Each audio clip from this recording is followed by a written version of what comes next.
Olá pessoal, tudo bem? Eu sou o evangelista Fernando Moraes e você está no canal Liderança de Excelência. E o tema de hoje é: não deseje o que não é seu. Seja capacitação, seja alguma habilidade, seja objetos, a mulher, o marido, o próximo. Não deseje nada aquilo que não é seu, porque Deus já está preparando aquilo que você precisa e aquilo que você vai ter no futuro, em breve. Porque cada um de nós tem um chamado, cada um de nós tem um dom, cada um tem as suas habilidades inerentes à sua personalidade, aquela que Deus preparou para você, e todos nós juntos vamos formar o corpo de Cristo, uma unidade, uma força. Amém? Eu gostaria de ler um versículo aqui vocês que se encontra em primeira carta aos Coríntios, capítulo 12, versículo 4 ao 7, que diz assim: há diferentes tipos de dons, mas o Espírito é o mesmo. Há diferentes tipos de ministérios, mas o Senhor é o mesmo. Há diferentes formas de atuação, mas o mesmo é Deus.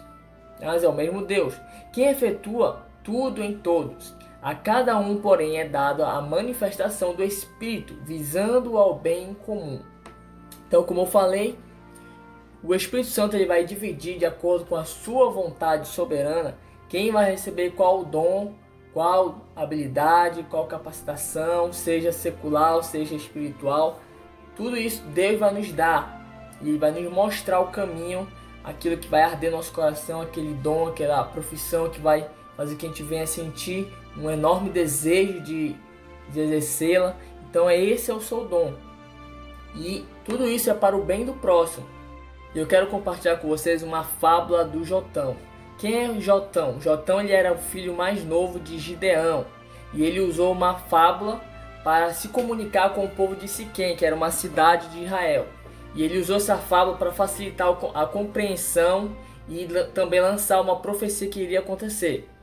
Então, a fábula é diferente da parábola. A parábola, elas são usadas com histórias reais. Pode ser real ou pode ser uma ficção, uma historinha contada.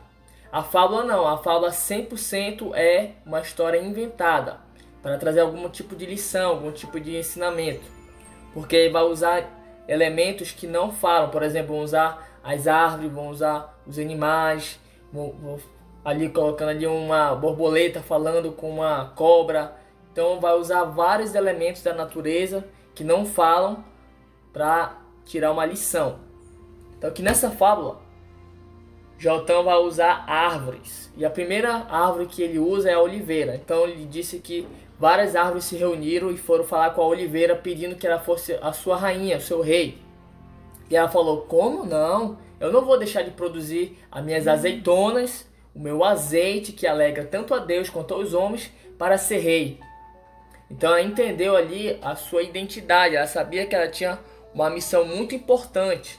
Então ela não podia estar perdendo tempo indo para desviando o seu foco do que ela realmente nasceu para fazer. Naquela época o azeite ele era usado para ungir reis, para ungir sacerdotes, era usado também para adoração a Deus. Então o azeite ele era muito importante. Então o que representa isso? Representa a função que você exerce hoje, tanto na igreja ou fora da igreja. Talvez você ache que o seu cargo, o seu trabalho, a sua função não é tão importante quanto a outra pessoa. E você fica se menosprezando, mas todos nós somos importantes. Cada peça no corpo, no grupo, na equipe é importante para o bom funcionamento. Depois disso, elas foram falar com a figueira. E falaram: figueira, seja nossa rainha, nosso rei. E ela falou: como não? Não vou deixar de produzir meus figos doces que alimentam os homens para ser rei. Mais uma vez se encontraram com alguém que já sabia qual era a sua função, qual era a sua identidade. E ela não estava em crise ali de identidade. Ai, quem eu sou? Será que eu aceito? Porque às vezes quando aparece uma oportunidade pra gente e ela é boa, a gente já acha que é Deus. Tudo que aparentemente é bom, a gente acha que é Deus. Então nem sempre uma porta aberta é de Deus. Por isso que a gente tem que orar para saber se está certo, se é uma boa ideia, se essa mudança não vai trazer mais malefício do que benefício. E a terceira foi a videira. Chegaram com a videira e falaram: ó, videira, você quer ser nossa rainha? Nós precisamos de um rei aqui nessa floresta. Ela falou: como não? Eu não vou deixar de produzir o meu vinho, as minhas uvas, para fazer vinho que alegra tanto ao homem quanto a Deus. Naquela época o vinho ele era muito usado, inclusive ele era até mais usado às vezes que a água, porque a água naquela época não tinha encanamento, então era uma água poluída. Então eles usavam às vezes mais o vinho, porque vinha às vezes ficava ali no processo de fermentação, então vinha com álcool e não causava doença neles.